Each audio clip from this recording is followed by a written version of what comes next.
it's tariff. Because tariffs are going to make us rich as hell. It's going to bring our country's businesses back. कि currency या रुपए की कदर गिरने का मतलब क्या है, और डॉलर 90 रुपए की हद भी पार कर गया है। इसे ही माशी ज़बान में करेंसी का गिरना कहते हैं। अब आपके जहन में सवाल आएगा कि आखिर ऐसा हुआ क्यों? कोई भी तब्दीली बिला वजह नहीं आती।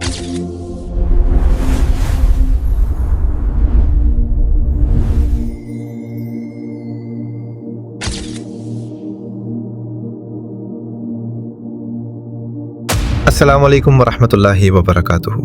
मेरे अजीज़ भाइयों और दोस्तों, आजकल आप जिधर भी कान धरें, अखबार देखें या सोशल मीडिया खोलें, एक ही शोर सुनाई दे रहा है कि इंडियन रुपया तारीख की बदतरीन सतह पर गिर गया है और डॉलर 90 रुपए की हद भी पार कर गया है।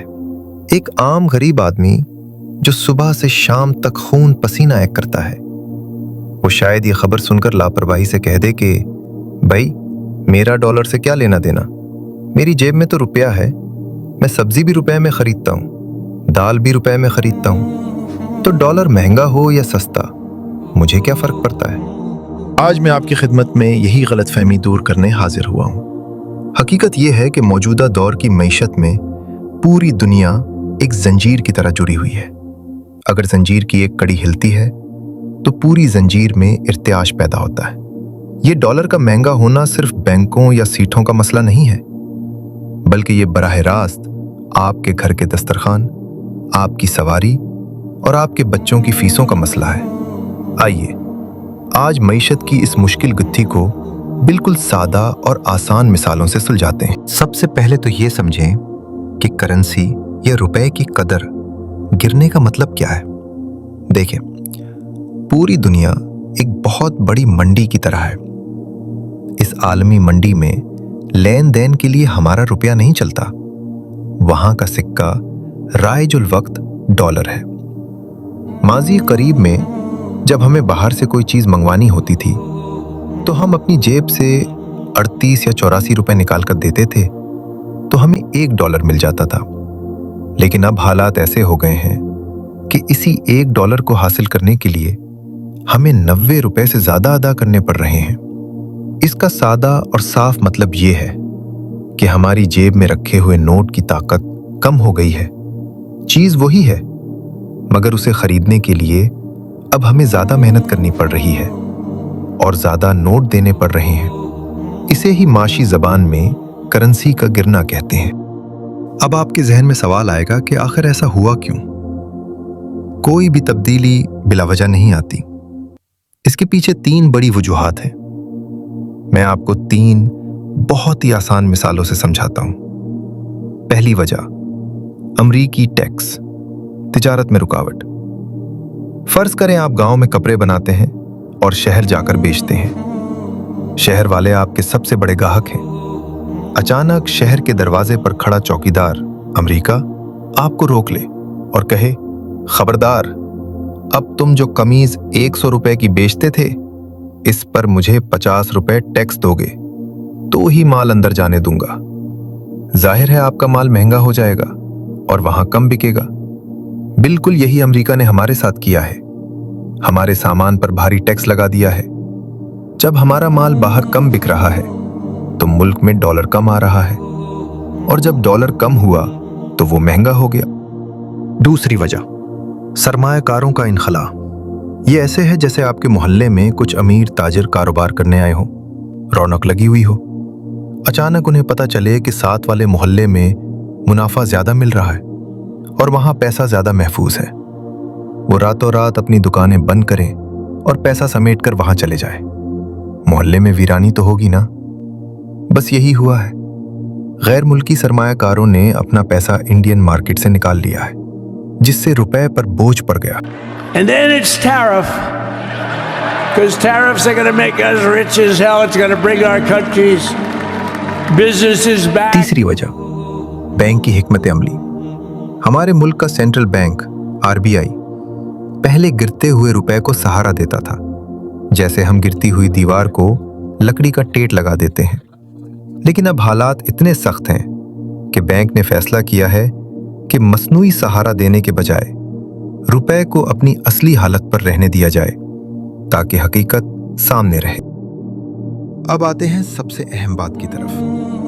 اس سب کا آپ کی زندگی پر کیا اثر ہوگا؟ یہ اثرات خاموش ہیں لیکن بہت گہرے ہیں۔ پہلا اثر، کچن کا بجٹ۔ آپ شاید کہیں کہ میں امپورٹڈ بسکٹ نہیں کھاتا، لیکن میرے بھائی، آپ کے گھر میں جو بھی پکتا ہے اس میں ڈلنے والا کوکنگ آئل، تیل، اس کا 60% حصہ باہر کے ملکوں سے آتا ہے اور وہ ڈالر دے کر خریدا جاتا ہے۔ جب ڈالر مہنگا ہوگا تو وہ تیل مہنگا ہو جائے گا۔ دکاندار اپنی جیب سے تو نہیں دے گا، وہ آپ سے لے گا۔ یوں سمجھیں کہ باہر کی مہنگائی سفر کر کے آپ کے کچن میں آ گئی ہے۔ دوسرا اثر، ٹرانسپورٹ اور سبزی۔ ہمارے ملک کا پہیہ تیل، ڈیزل، پیٹرول پر چلتا ہے اور یہ بھی باہر سے آتا ہے۔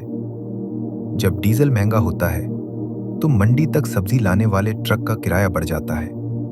جب کرایہ بڑھتا ہے تو آلو، پیاز اور ٹماٹر کی قیمت خود بخود بڑھ جاتی ہے، چاہے کسان نے قیمت نہ بھی بڑھائی ہو۔ تیسرا اثر، بچوں کی تعلیم۔